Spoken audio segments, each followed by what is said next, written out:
Alright, everybody ready? Here we go.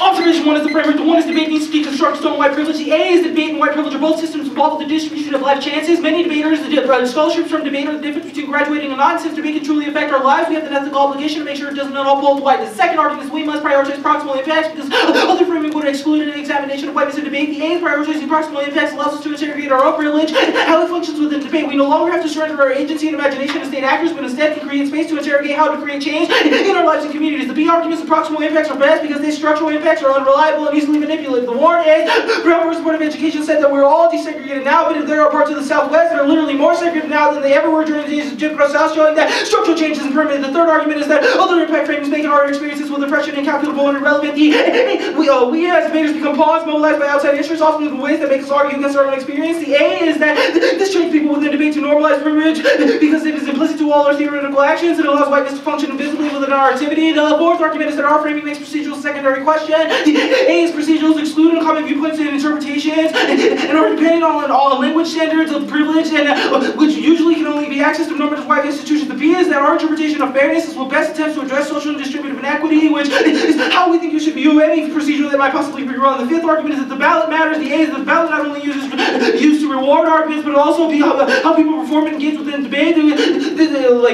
Ballots are deemed legitimate due to the accumulation of ballots because that determines whether or not an argument is worth listening to. The B is that the ballot structural function to break down complicity. Argument is going to be that you should be able to recognize your subjectivity to the subject of race and use your privilege to break down structures that create inequity. Background. The one is debate is an institution of whiteness. The A is that whiteness is a system of social ordering and an aesthetic that privileges certain bodies and performances. Whiteness is not merely the presence of people identified as white, but a system that also rewards certain performances and behaviors of race and organizes access to power. The second is that white privilege is upheld by current administrative structures within debate and the debate community. The A is that all NPTE regulations regarding racial inequity happen in another category after a discussion of gender inequity without a single mention of systematic racism. This means that all rules are only intervene in instances of explicit verbal prejudice and allow the system to appear post-racial and impartial, producing conditions of racial exclusion. The third argument is that debate whiteness has its own landscape and aesthetic. The A is that debate has its own geography that helps make physical and tangible the history of patriarchy and whiteness in our activity. The lack of people of color created geography that makes it clear that debate is not safe for people of color and can be self-reinforcing. You can only look to the 2013 statistics that less than 10% of the top 100 are people of color compared to less than 20% of the top 100 are women, and of those 100 debaters. 100 debaters.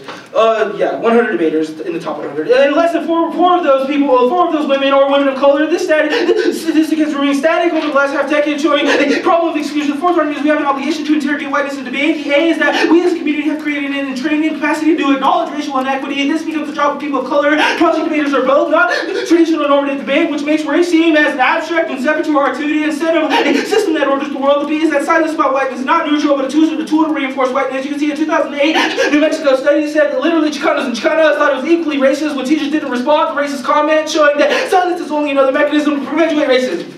What's up? Yeah, how do you determine somebody as, how do you know someone is a person of color? Like, Rob Lane technically has enough in his DNA to be Cherokee. Okay, we will say that society and social structures define you, not individual politics. Additionally, there's a significant margin of error in these statistics. These are over-counting these individuals to create space for those identities. By like double. How do you tell people are minorities in the top? How do you tell I'm Mexican? How do you tell people are minorities? I didn't call you Mexican. Someone sees Kevin Gardner's name in the top 100. The state of Arizona labels me a minority because I have brown skin. Thank you. Absolute skin. Not always.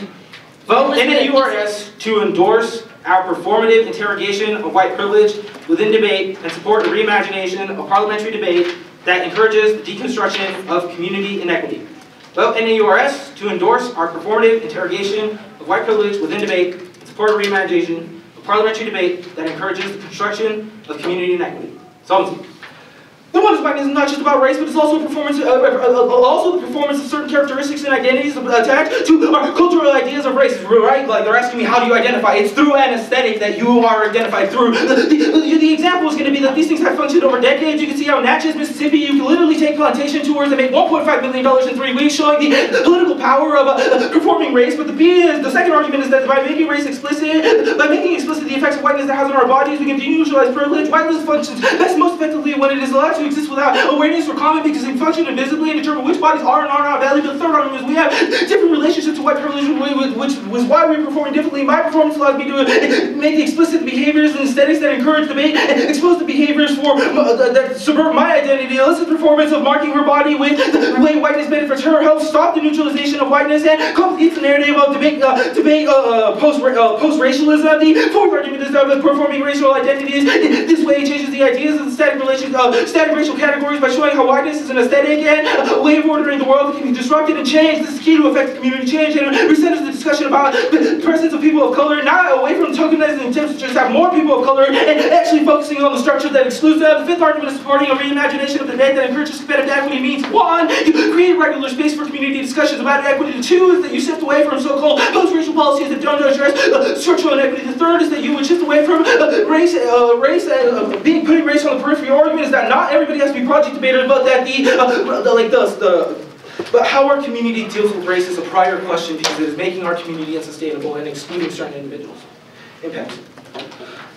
Our impacts would be racialized microaggressions. Racialized microaggressions are derogatory mechanisms that perpetuate control and white dominance. The A's and implicit rules of silence add to the construction of whiteness, specifically the control of the aesthetic, through normalized debate, controls which space debaters are allowed or not allowed to inhabit. For example, when we conform to the whiteness of state action, we exclude the ways in which we can work outside the state, which is all sometimes a necessary prerequisite for people of color. We'll isolate Sister to Sister from New York City. This group literally had to work outside of the state because the state had labeled our bodies disposable and the violence against our bodies invisible, which means that literally is the only way in which they can gain sovereignty for the communities. But the second argument is that debate constructs disposable bodies. Our argument is going to be debate says that certain people can and cannot talk about certain things for a greater good or in order to earn our activity. Our argument is going to be this lit makes you more likely to be disposable in the future. This debate's a unique space to garner agency. If you were disposable in society, for somebody like me, you are like 3 or 4 times more likely to go to jail. And if you go to jail, only 25% of people who end up in prison ever end up out of poverty. 1 year in poverty is equal 7 years off your life. It makes you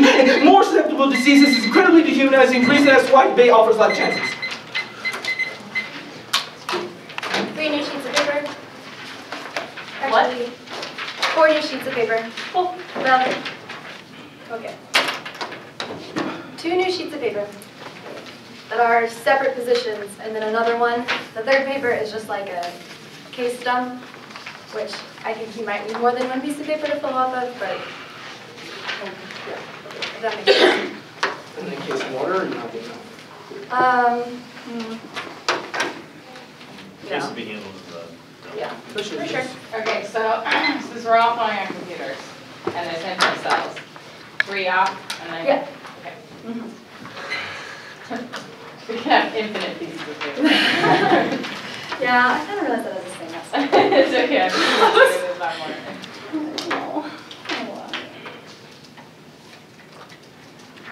Okay. Everybody ready?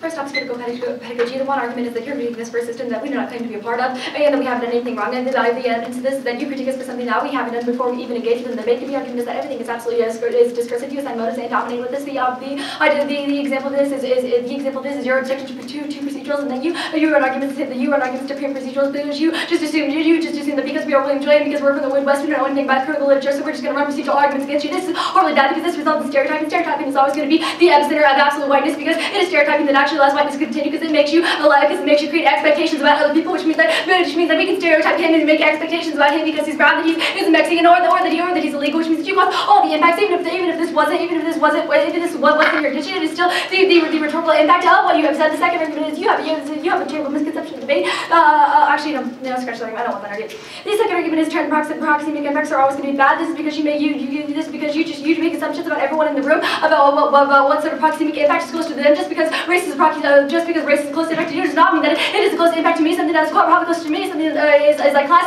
and gender. Additionally, you have to make assumptions about the judges and what is close to them. This is also problematic for a couple of reasons. First argument is that when you claim that race is not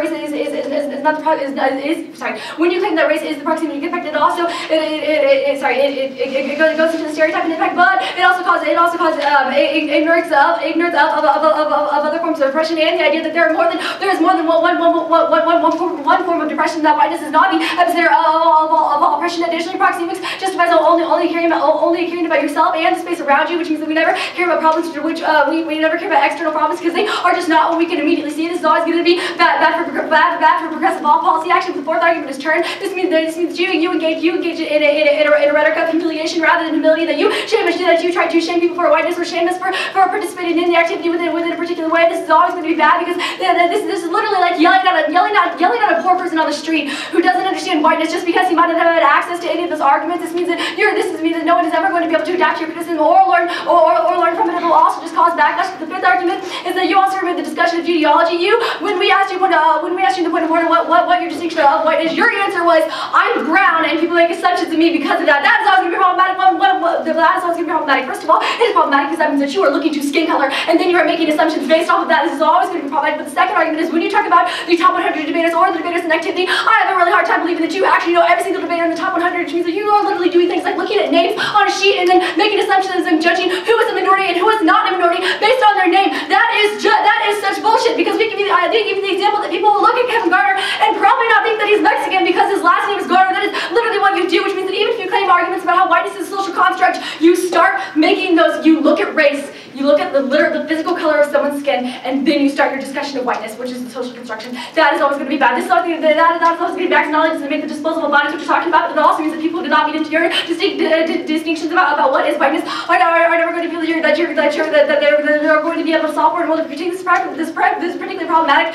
in the African American community, and how people are criticized for not being black enough because of the color of your skin. This underpins all of your arguments about social construction. The next argument that was that the next argument that I don't know about Ramon, but the next argument that was that microaggressions are you're never going to be able to solve for microaggressions. Microaggressions are small acts of racism that are reinforced technology. You are not actually solving for small acts of racism, because we haven't actually said anything that is racist. They're claiming to solve for some sort of structural issue, which means that they can't even come to do what they're solving for. But the next argument is that your method of coming to grips with whiteness is always going to be incorrect. Shannon Sullivan, who wrote the book Revealing Whiteness, says that whiteness is transactional, meaning that there's something that is given, surrendered, and accepted. You admit that privilege is something that is given to you, and you try to surrender your privilege, but you do not accept that privilege and accept the fact that you are complicit in things like racism in your everyday life. It is totally intolerable to not be post-racialist. But the next argument that I want is turn that you are tokenist because you claim to speak for all races, and the ultimate impact of their advantage is that they'll get legitimacy through winning ballots. And then what is the perfect end result of that? That they win the NPTE. This is always going to be terribly bad, because people are just going to claim that because they won the NPTE off their project, after that means that the debate is now post-racial, which means that you just cause massive problems to all your impacts, and they're always going to be worse. The next argument I want is the new sheet of paper. The counterclaim. Vote William Jewell AL to endorse our performative interrogation of white privilege within debate in support of a reimagination of debate that encourages the deconstruction of community inequity. Due to their plan, take out the word parliamentary and replace NAU RS with WJC AL. That's the gist of it. Versus net benefit. The one argument is you ignore that all debate has a terrible problem with exclusion. The NAU makes the radical choice just to talk about parliamentary debate within their plain text. The two argument is that their criticism of rules and how debate debate is inherently racist ignores the actual history of it. The fact that the parliamentary rules came from NPTE, which means that you ignore the they came from things. They came from CETA, which means that you ignore the context, the historical context in which they happen. This is always going to be bad, because that just means that you will always allow the ingredient judgment of your impacts. But additionally, additionally, the argument that is that even if your plain text is going to be successful, it's only going to be successful in the realm of parley. This also problematizes why focusing on all proxemic impacts are always bad, because you are only claiming to solve for one part of a day, not solving for others. But the next argument that I want is that you generate a shared methodology of knowing that is bad, which means that you can extend how they make assumptions on people in the top 100 just based on their names and not actually knowing them. But the second argument that I want is turning that this is the classic attitude of racism, because you define in-groups and out-groups. We should only care about parliamentary debate because that's what you're advocating for in your plain text, and not care about other ones too. This is what causes racism, because we only care about who we're close to, and then we disenfranchise those who are not. The next argument is turn that you would actually cause the class of substitutions because your argument is going to be particularly bad for a judge like David Bowers, who also participates and is involved in policy debate, which means that you are criticizing, which means that you cause a segmentation, you cause him to segment his identity and only try to solve for one half of it while remaining complicit in the other half. This is why your argument is always going to be bad. You watch sheet of paper. Next off, counterplan. Vote William Jewell College, AL, in support of reimagining debate that encourages the construction of community equity. Encourages the construction of community equity. No benefit. The first argument is deconstruction. Deconstruction is always going to be bad because there was backlash. Additionally, no one actually knows what deconstruction is, and you don't provide a direct method for doing that. But additionally, positive construction is always going to be better because it focuses on how we can make debate better, and not actually how we should just leave it. But the next argument is that deconstruction of debate is always just going to be backlash. This is why your arguments have been met with people wanting to turn procedural arguments against you, and why people have wanted to bring you up on rules violations because people want to backlash and they want to preserve the activity, which means that we have to act constructively in order to solve that. But the next argument is that deconstruction would just justify taking things out of the rules and not moving them around or replacing them or replacing them to make a better format for racism, which means that it would always be better. But the next argument is that construction is always going to be easy, is always better to solve for because it is too easy to complain about things. Just deconstruction is complaining about whiteness and talking about how white privilege is bad. That's fine. I don't think anyone would disagree with that. But it's always going to be better to try and build it up and take a positive action in order to do that. Deconstruction does not allow for positive action, which means that you can never actually solve for any of your microaggressions because you just complain about why something is bad, but you never do anything about it, which is the epitome of microaggression. Yeah. Yeah, can I get a copy of either text or both? That would be really helpful. Yeah, I'll write you a copy. And then condition on both. Condo. Sweet.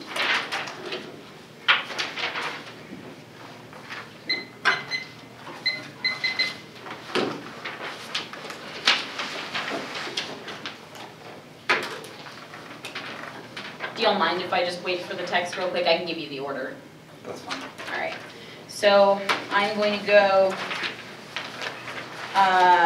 counterplan 1, counterplan 2, and then the off case, I guess. I didn't really get a label for it. Yeah. And then our framework, our advocacy, our impacts. Should I have time? Sure. You have a moment because I'm waiting on the texts. So. Yeah, I'll just write it on the back.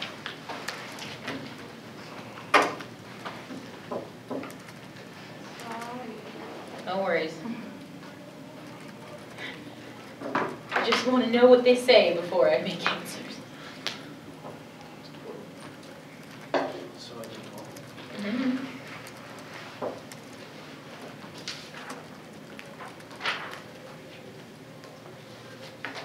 So the order is front back.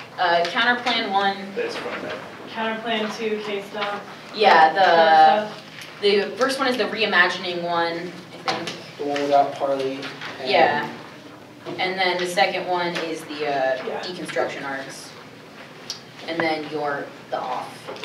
They just one off and then case. Everyone good?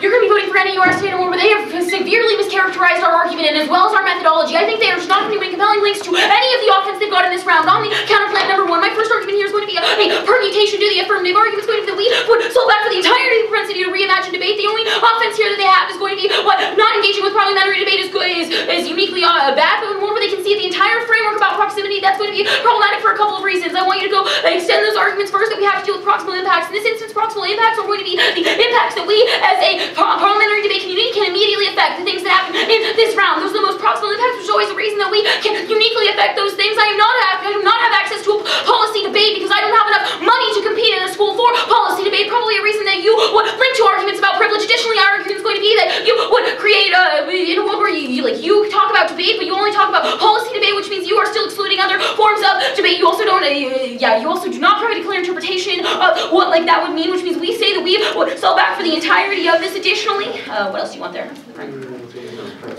All right, Wait, I don't understand. Your perm is due the affirmative. Isn't that just your plan text? You can have that debate. Additionally, our argument is going to be that you, on the net benefit level, they say that all debate has a terrible problem. Argument is not that CETA does not have a terrible problem, but that I cannot affect CETA in this room. I can affect the community that I live in, which means that's what I need to focus on first, which means we would inevitably, or we would be able to solve back for their impact long term in a world where we can solve back for proximal impacts first. That allows us to be engaged in the type of training to learn how to solve back for these things in additional communities, which is the reason that we would bring a preferable testing ground to figure out what would be the best advocacies, which means we would be able to solve better for your counterplan in the long term. They say we ignore the historical context, but that means that they creates the idea that we are doomed to repeat CETA's mistakes, and which is not fundamentally true, especially in the world where NPTE has developed incredibly differently. Our rules violations and our activity have completely different policies, particularly things like sexual harassment policies are radically different in CETA, probably a reason you are not applicable in this instance. Anything else you want there? Counterplan 2. Oh wait, that we generate a shared methodology of knowing that shit. Well, that's later. Alright, counterplan 2. Our permutation is going to be vote NAURS to endorse their performative interrogation of privilege within debate and support a reimagination of debate that encourages the deconstruction of common things. Look, the only text I have here says deconstruction on it. Their entire piece of net benefit offense is about why deconstruction is bad, which means if these arguments are true, they link to their own net benefit. I am going off the text. It is the only text that I have. Additionally, argument's going to be that permutation do the affirmative. We say that deconstruction is going to be good for a couple of reasons. The first reason is going to be that deconstruction allows us to take apart and dismantle white privilege first, which is always going to be a prior question, to construction where we can see the entirety of the thesis, which means you are conceding arguments about why debate is inevitably a tool of white privilege, particularly about how silence is an act of privilege. That means we have to deconstruct or take apart the parts of the privilege that we've participated in, which is the reason that we are a prior question. Additionally, they say the backlash is going to be bringing rules violations. Argument is going to be backlash good. Polarization is a key part of life cycles of social movements, which means that things like us almost getting appealed, which is probably a bullshit thing for somebody to try and do, is actually getting a lot more attention for the movement, which is the reason that we are raising awareness about white privilege, which is the reason that polarization is going to be good and a reason you need net benefit to the ballot in this instance. They also say that we have to, it's easy to complain and we are not interrogating our own privilege. Argument is going to be that we are making arguments about why we're complicit in white privilege. I benefit from whiteness. That is why I say that I will live longer on my arm because I am white. Probably a reason I am interrogating the arguments you're making here, a reason that I have to deconstruct my privilege first. Anything else you want? Off case.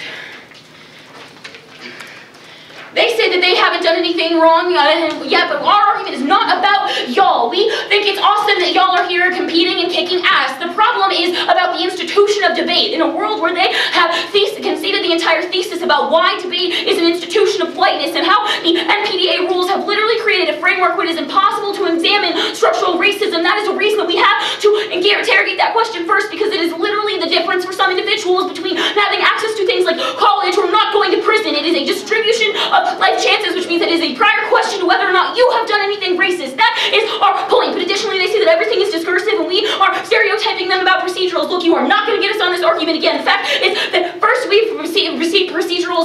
We've seen procedurals for the entirety of the NPTE, which means we don't expect you to run one, but that we are allowed to run preamps. But additionally, we say that in a world where you say that stereotyping is bad, we say that we don't expect you to run procedurals.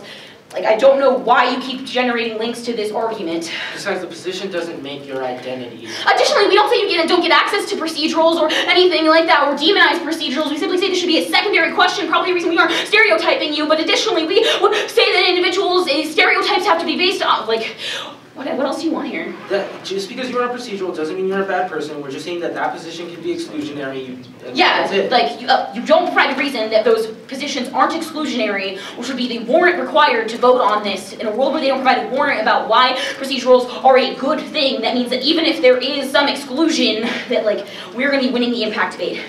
They say that individuals, that we assume the individual race is not most proximal impact. This is the link to the argument we're talking about here. We as white individuals can say that race is not proximal to us because we are white and do not have to think about our privilege. I don't have to think that I'm going to have to live 11 years longer potentially than my partner because I don't believe that race is proximal to me. This is the link that we were talking here, and a reason that you are always going to be losing in this debate. They also say that we are ignorant of other forms of oppression. Our argument's going to be that we look at gender discrimination too. You can look at our discussion of the women in the community and their exclusion, but additionally, we would say that we solve back from this intersectionally in a world where we can interrogate the way race and privilege can actually intersect with individuals, which means that we are the most intersectional approach. This is not addressed through the counterplans, which functions in a deficit to that world where they do not explain how they interrogate their privilege, but also say that race is secondary to white individuals, probably a reason that their reimagination would be uniquely problematic and would also be like disadds to any potential counterplans in this instance. They also say that we engage in humiliation because and shame individuals for their whiteness, but they concede arguments about how we don't care. It's not just an issue of skin color. Whiteness privileges individuals of certain colors, but it is about an aesthetic, which is the entirety of the solvency that goes conceded, which is the reason that you're going to be defaulting to our solvency in this debate. It is not that you are white. It is that debate is an institution that produces certain behaviors that reward whiteness, which is the reason you're not getting links to these arguments here. You say that individuals are going to be backlash and cross my arguments here about why that would be uniquely good for the movement and why it's critical to social movements. They say that we are identifying people based on skin color, and that I apparently looked through the NPTE, and that was how I determined this. First, you should not make assumptions about my methodology. I specifically said in the point of order that we actually, for many individuals, way overcounted their representation to create space for individuals who have a variety of identities, but additionally, I actually did a shit ton of research trying to figure out what the hell was going on out here and how individuals self-identified, which means you are, at best, this is a wash because it's not falsifiable, but at worst, this is literally saying, though, I should not be allowed to recognize race because I might be wrong, which means that we should interrogate race ever, which is the post-racial society that we're critiquing as per the thesis, and a reason that you would never have the propensity to sell it back, which means we actually are not linked to the arguments about social construct. They say that we can't solve back for microaggressions because we don't accept our privilege. Our argument's going to be that I am trying to deconstruct our privilege, or look at how we have different relationships to privilege, which means that our performance, which goes conceded of the solvency of the performance about how we deconstruct that whiteness, there's always going to be a cross-application here, but they also say that we are tokenist in a world where we say that current resistance is tokenist. We say that we individuals, it's not about representation of brown bodies, it is getting access to different individuals. Argument is going to be the just debate counterplan, the pick out a parlay, then the case study.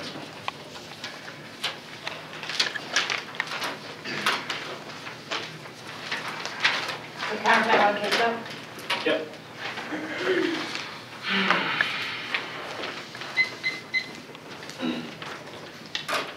Just good? Yep. Sounds good? Alright. This argument comes down to this. Would you rather solve for all forms of debate, or would you rather solve for one instance of parliamentary debate? Our version of the counterplan they have conceded allows us to interrogate first where our rules came from in the first place. They have literally cut and paste from CETA and NDT, which means that we need to be able to interrogate those forms of debate in order to understand the practical implications of those, which means that we actually solve for your impact better. It also means you can never solve your impact because individuals who take practice in policy and parliamentary debate have to split their identity and their view of whiteness in parliamentary debate and then not in policy debate, because you only affect how they view others in the parley community, not in the debate community as a whole, which means the counterplan is always going to solve better and is the only one that can solve. On to the counterplan.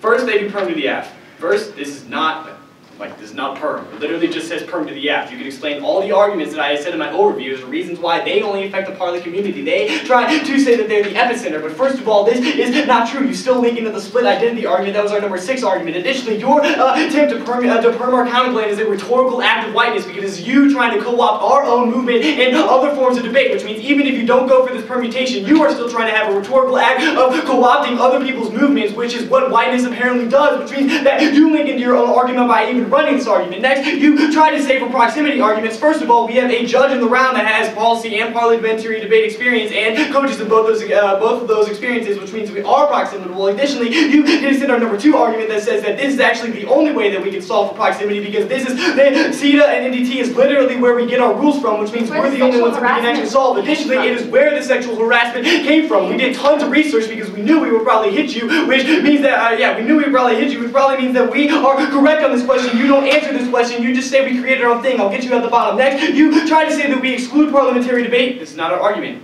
Parliamentary debate is a type of debate, which means we don't salute parliamentary debate. We also have policy debate, we also have public forum debate, we also have LD debate, which means that we can solve for this instance in multiple forms elsewhere. Next, you try to say this argument that we don't affect seated debate. However, first of all, we can create kind of like a ripple effect where if we start parliamentary debate where we copied and pasted from CETA, it means if we can question parliamentary debate along with CETA, it allows us to have this outreach program, whereas you cause a break in your movement by only forming for parliamentary debate, which is bad because of our number 5 argument as well, that says that you try to make assumptions and attitude of racism and that only this affects certain other people, which means that you will never actually be able to solve. Next, you try to say that you're going to have some sort of training in order to go to CETA. However, this argument is ridiculous because you still ignore the genealogy and where we actually got this, which means you don't have any sort of training as to how these arguments and how these rules even started in the first place. Only the counterplan actually counters this argument. Next, you try to say what? They also say NAU cannot affect CETA.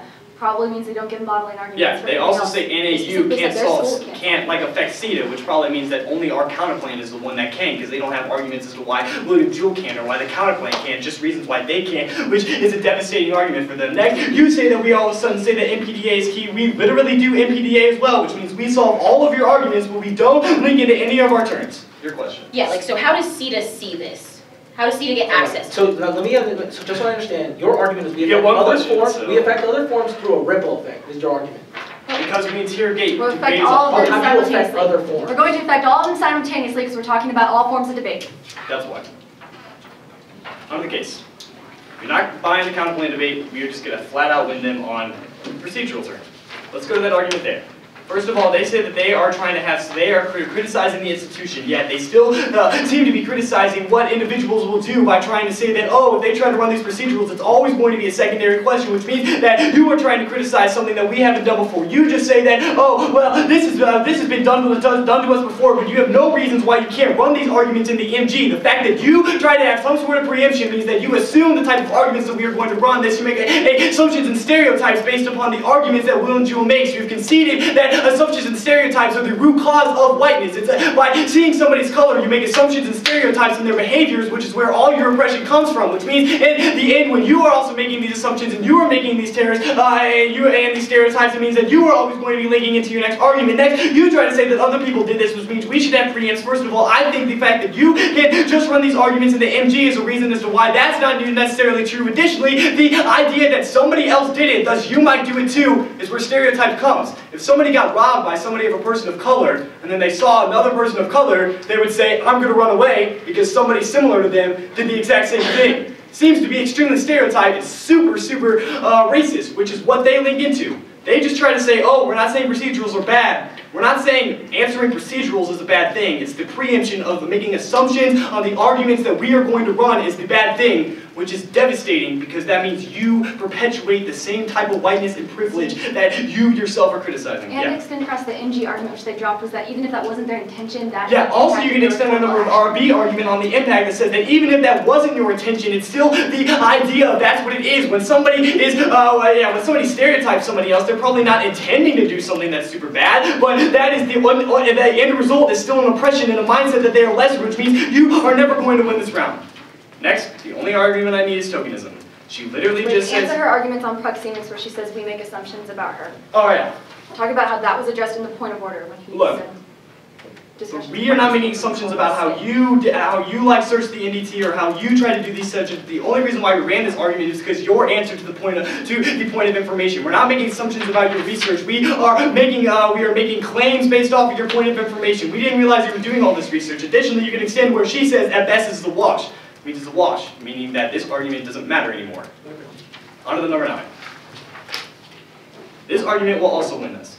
We literally say that if you win the NPTE, you will just seen as a token argument, which means it seems as if all the problems of debate are gone, which means you don't change the rules. You don't have any sort of aspect as to why that matters. It just means people can work within your inherently racist NPTE rules and win the NPTE, which means that nothing actually is done and no discussion is actually done post the plan. You can see this argument. You just said tokenism is key, gives you absolutely no reason. Our argument is that you hide the oppression post your NPTE win because all that people focus on is the fact that you won, not necessarily the argument or not necessarily the argument that you're running on, or necessarily, Yeah, not necessarily the argument. Debate is perceived as post-racial. Additionally, it also seems as if debate is perceived as post-racial, which means that we don't actually take the extra step to solve or change the actual rules. You don't make any of these arguments. You have conceded them and just literally blipping out, tokenism is key. That's not an answer or a warrant. Which means at the end of the round, we have a counter plan that solves one better. Two, if you buy all their proximity arguments, we are more proximity because we have people in this actual room who do policy and parliamentary debate, and also means that... There's one more argument I want you to pull across. Extend the humiliation versus humility and how that means like proxemics or anything that you feel compassion for. Also extend number 3 argument that says that you conceded that there's a difference between humiliation and humility. You try to humiliate the activity and people who engage in it, which means that you're never going to actually have a legitimate reason, like a legitimate movement, because you have to have this in form of humility. In a world in which you have humiliation, then there's always going to be backlash because individuals aren't going to, individuals are going to reject your idea. You try to say backlash is key in the other counterplan. Humiliation and compassion means all, all impacts are proxemic. Yeah, and humiliation and compassion means that all, it's all proxemic. Yeah. What?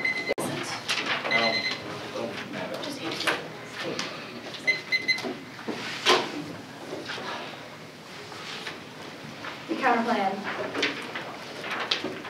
critical pedagogy arguments on the off sheet. Everybody ready?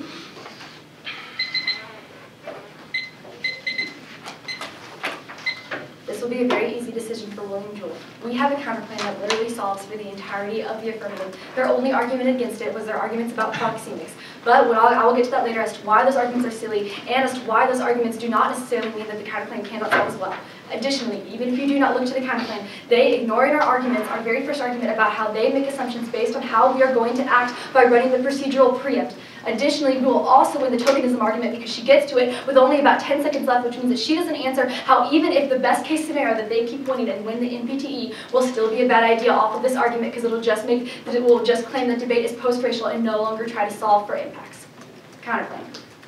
Extend across the entirety of the counterplan, and extend across Stephen's arguments about how the perm to the Act 1 does not solve for Act 2 is also an act of whiteness because it is an attempt to take our agency and subsume all of our ground. That's always going to always going to mitigate any solvency of the perm, but it also means that you cannot solve for any of your affirmative when you engage in the same sort of rhetorical whiteness that you are criticizing. Group all of their impacts about proxemics together. First, I want you to extend the arguments about humiliation and humility, which Stephen extends across. They do not answer this in the MG. This argument is that when you have humiliation, is that you need to have humiliation for impacts so that way that you can solve for them. Additionally, it is the argument that when you have compassion for impacts, that literally all impacts become proxemic.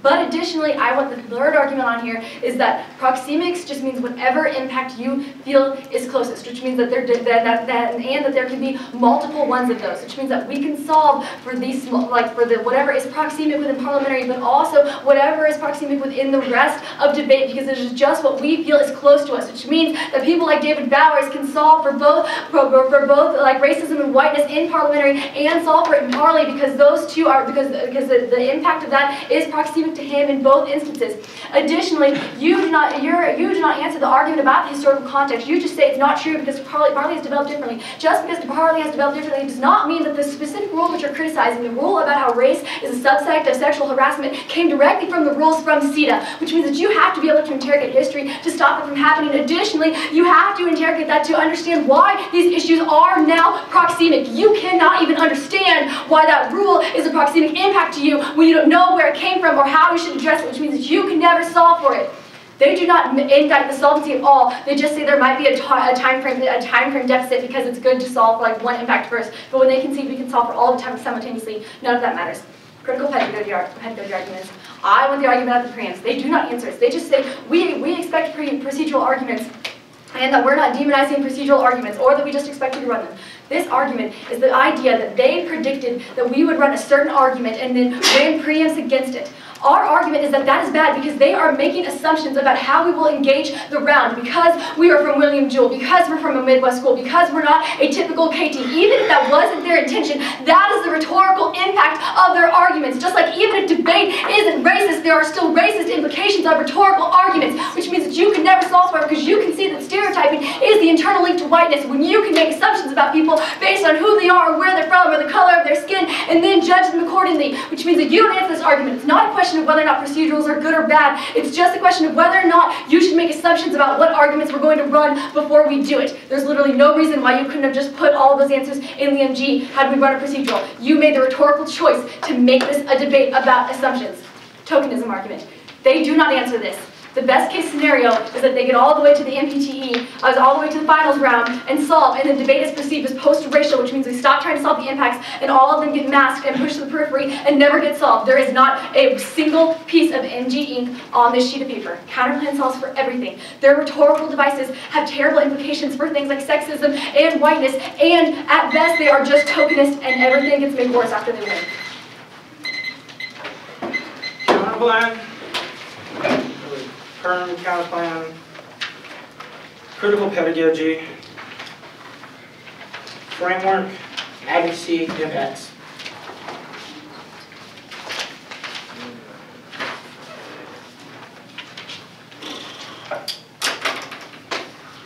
So the permutation is on the top of the counterplan, right? Yeah.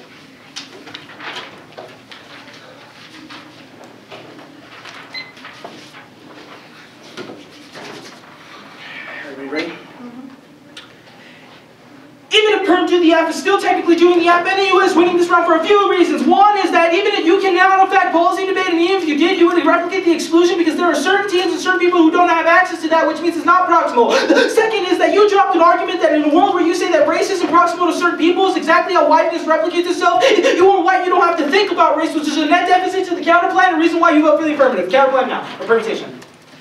Couple arguments that win this debate round today. One, you go for the permutation as a rhetorical act of whiteness, and we would always co-op, but you concede arguments as to how certain teams, certain people don't have access to policy because of money, which means that it's necessarily an exclusion that you replicate. The argument is going to be that this impact is always going to be bigger than the possible co-optation because we are literally speaking from our own social location. Our school has a budget of $20,000, which is not nearly enough to compete in policy, which is why we restrict parliamentary debate. You cannot solve by just saying that we're co-optation because we're not co-opting anything. We're talking about our most proximal setting, which is not a co-optation, but rather an acknowledgement of how we are involved in this, which is probably the anti-co-optation. But additionally, you go for the fact that the judge in round, like David Bowers has access in round. Congratulations, buddy. I'm really happy for you. But I don't necessarily think you have all your policy buddies around you, or anybody else who would affect this or see. This is probably a reason as to why certain debate communities become isolated, and certain things we do affect should be function under a specific community because different communities have different identities and function differently. Like, for example, all of that is new. Everything starting from congratulating David Bowers on. Entirely new. I mean, I think that the argument in its entirety has always been that there are certain people who have access to and who don't have access to. I'm just weighing the implication of those people who do not have access to the round. And making David Bowers jokes, and who doesn't love those? Awesome. Sure, it's under consideration. you said it's possible, like, at the end of the day, the policy is not here, so I don't understand how we can necessarily affect that, but additionally, you say that any of you can affect this, was the reason as to why the counterplan functions. I think that's a necessarily first. This argument is turned, and necessarily means that you would always have to exclude teams that couldn't bilaterally compete in both things. You only make the argument that David Bowers is a part of policy, not that his teams are, or the teams. What? You need to answer the polemics argument, or the proxemics arguments. Which one? The everything is a close impact because of compassion. That's my other page. Okay. Anyway, so you would exclude necessary team, which is always going to be a net deficit to the counterplan, reason as to why you would always vote for the permutation. They also make this argument that we don't understand our history because we don't understand CETA, but even if we were to understand the history has manifested its way differently in parliamentary debate as it has in CETA, probably the reason as to why proximity matters. Critical pedagogy?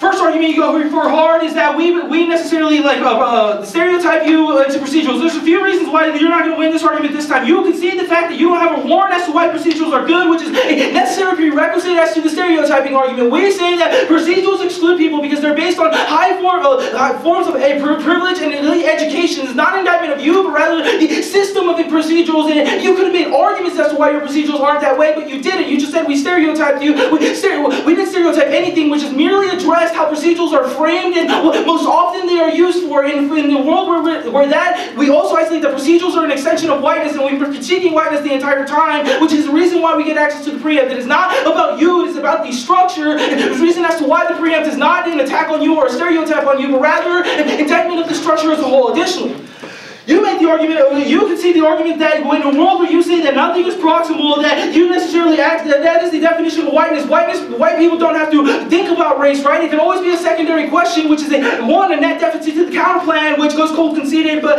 additionally is an independent reason why you would lose, because you have not put race to the forefront. And in our framework, we specifically, and in the song, we specifically say how important it is to make race the center of the discussion in order to finally make the implicit actions of microaggressions explicit. That is something you fundamentally cannot do when you put race secondary in the question, and the reason why we have access. Additionally, you make this argument about humiliation, people at the activity, and how the humiliation means everything is proximal. I don't understand this argument. There's really not a warrant as to why. We would argue that, one, we don't humiliate you. I really don't get this argument. But additionally, you can see arguments that backlash is good. So even if our arch actions here do cause backlash, this is good because it causes more talk about our movement. Look, you know what? I think the answer they're making is about compassion. You need to make arguments about how they're not proximal even if we're compassionate to them, because we still can't affect change on them. Yeah, even if we're compassionate to something doesn't mean it's proximal, right? Like, I can be compassionate about my family in Sinaloa, but there's very limited things I can do about their lives and how I can affect them, which means that just because you're compassionate doesn't mean it's proximal to you, doesn't mean you can affect it. Additionally, they say that Tokenization. Yeah, tokenization. They say we're tokenizing everything and that there's post-racial. Look, at the bottom, at the end of the day, you can see the thesis that says that debate is currently post-racial, which means there is only a risk that we change the way the debate mentality happens. Everything they talked about, all tokenization arguments, is the status quo. Literally, we are the only risk in this entire debate round for changing. It's a reason that's why we deconstruct the construction of disposable bodies. It's a reason as to why we acknowledge debate as an opportunity for life chances. It's a reason as to why all these things come before their arguments.